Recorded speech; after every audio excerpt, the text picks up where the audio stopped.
Toward Away мотивация. Разбиране на мотивацията, ориентирана към постигане или избягване на резултати. Когато става дума за мотивация, повечето хора си представят цел, към която се стремят. Да спечелят състезание, да завършат проект на време или да увеличат приходите на компанията. Това е така наречената Toward мотивация, ориентирана към постигане на конкретни резултати. Но има и обратната страна на мотивацията, Away мотивацията, която кара хората да избягват нежелани последствия. А в света на лидерството и управлението на екипи е важно да разбираме и двата типа мотивация, защото те играят ключова роля в това как хората действат и взимат решения. Какво е Toward Away мотивация? Теорията за Toward и Away мотивацията описва двата основни начина, по които хората се мотивират да действат. Хората с Toward мотивация се движат към желаните цели. Това може да бъде постигане на конкретни резултати, увеличаване на приходите или постигане на личностни цели. От другата страна са тези с Away мотивация. Те избягват провали, неприятности и нежелани последствия. Например, те ще свършат задачата не защото искат награда, а за да не получат наказание или да избегнат провал. Да го опростим с пример от реалния живот. Представете си, че вие сте в IT компания, която разработва платформа за спортни залози. Единият от членовете на екипа, Иван, е типичен представител на Toward мотивацията. Той работи здраво, за да постигне бонуса в края на проекта и обича предизвикателствата. А от другата страна е Мария, която има Away мотивация. Тя се опитва да избягва неприятностите и не иска да закъснее с крайния срок, за да не разочарова шефа и да не бъде наказана. И двамата имат свои собствени начини да останат продуктивни, но техните мотивации са много различни. Примери от реалния живот и шеговития свят на лидерството. Да разгледаме един класически пример в офис среда, за да покажем разликите между тези два типа мотивация. Представете си следната ситуация. Предстои финален срок за голям проект и атмосферата в офиса е заредена с напрежение, а и с аромата на кафе, който е основен горивен източник за програмистите. Иван, нашият човек с Toward мотивация, седи усмихнат на бюрото си и прави последни тестове на новата функционалност на платформата. Той вече си представя какво ще прави с бонуса, който ще получи след успешното завършване на проекта. Може би нов лаптоп или пътуване. За него предизвикателството е награда само по себе си, а финалната цел – възможност да покаже на света какво може. От другата страна е Мария. Тя е с Away мотивация и изпитва стрес от мисълта, че ако не свърши на време, ще последват критики или дори глоби. За нея основната цел е да избяга от възможните негативни последствия. Вече си представя шефа, който мрачно й казва: трябваше да се справиш по-добре с този проект.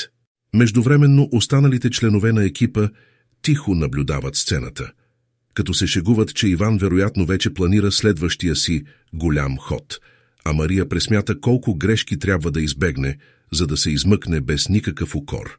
Тази сцена е типична за работни екипи и показва, че двата вида мотивация присъстват навсякъде и могат да доведат до сходни резултати, но по различен начин. Как да използваме Toward и Away мотивацията в лидерството? Като лидер е важно да разберете какви са мотивационните фактори на вашите служители, за да можете да ги насочите към успеха по най-добрия начин. Нека разгледаме как това може да се случи на практика. Ако забелязвате, че в екипа ви има хора като Иван, които се движат напред благодарение на Toward мотивацията, вие може да ги мотивирате чрез предоставяне на конкретни цели и награди. За такива служители е важно да виждат напредък и да получават признание за своите усилия. Например, може да създадете система за награди, където всеки член на екипа, който постигне определени резултати, получава бонус или публична похвала. Така те ще продължават да се стремят към постиженията, които ги вдъхновяват. От друга страна, за хора като Мария с Away мотивация, вашият подход трябва да бъде малко по-различен. Тези служители са мотивирани от избягването на негативни последствия, така че те се нуждаят от ясно структурирани задачи и инструкции. За тях е важно да разбират какво точно трябва да направят, за да избегнат проблеми. Лошата практика тук би била да ги затрупате с общи задачи без ясен план, защото това би засилило техния стрес. Добрата практика е да им дадете ясна рамка за действие и да ги уверите, че имате подкрепа за тяхното справяне с предизвикателствата. Връзката с мотивационните теории, като теорията на Врум и Маслоу, също е важна. Хората с Стюарт мотивация често са мотивирани от високи цели и самореализация, Маслоу, докато хората с Ауей мотивация могат да бъдат мотивирани от нуждата за безопасност и сигурност, което съвпада с базовите нужди в пирамидата на Маслоу. Теорията на Врум също помага, тъй като очакванията на хората за награда или избягване на неприятности директно влияят върху усилията, които влагат. Забавни примери за Стюарт и Ауей мотивация в офиса. Нека добавим и малко хумор, за да направим темата по-лека и разбираема. Представете си, че в екипа си имате човек, който е толкова силно Ауей мотивиран, че ако му кажете «Внимавай, че ако не оправим този бъг на време, шефът ще те намери», той веднага ще се втурне към задачата с ентусиазма на спринтьор на финалната права. От другата страна, човекът с Стюарт мотивация работи не заради страха, а защото вижда бъговете като нови нива в някаква игра. Всеки поправен бъг ме доближава до следващото ниво на професионализъм, казва той с усмивка и продължава да върши работата с чувство за предизвикателство. Една интересна история от реалния живот. Веднъж екип в IT компания с спортни залози получи задачата да разработи нова функция за залагания за голямо спортно събитие. Членовете на екипа с Стюарт мотивация видяха това като вълнуваща възможност да се докажат и започнаха да създават иновативни решения. Но членовете с Ауей мотивация работиха усърдно само, за да не се сблъскат с потенциалния провал пред клиента. И двата подхода обаче доведоха до успех. Всяка страна допринесе по свой начин. Лидерски стратегии за комбиниране на двата типа мотивация. Най-добрият подход за лидерите е да намерят баланс между Стюарт и Ауей мотивацията, като разберат как да я използват в различни ситуации. Членовете на екипа с Стюарт мотивация могат да бъдат насърчавани с бонуси, допълнителни възможности за развитие и предизвикателни проекти. За тези с Ауей мотивация е важно да имате ясна система за избягване на проблеми и подкрепа при справяне с потенциални препятствия.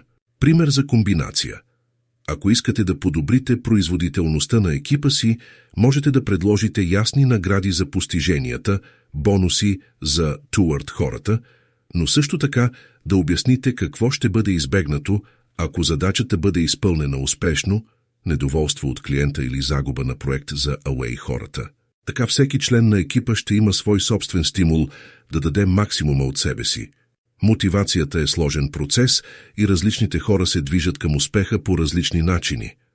Някои са привлечени от награди и постижения, докато други се фокусират върху това да избягват проблеми и негативни последствия. Лидерите трябва да разберат тези различия и да адаптират своите подходи, за да създадат мотивираща и продуктивна среда за целия екип. И не забравяйте, че добрата шега винаги може да помогне да намалите напрежението в екипа, независимо дали Иван Стюарт мотивация вече мечтае за следващия си проект или Мария с Ауей мотивация тихо избягва всякакви рискове.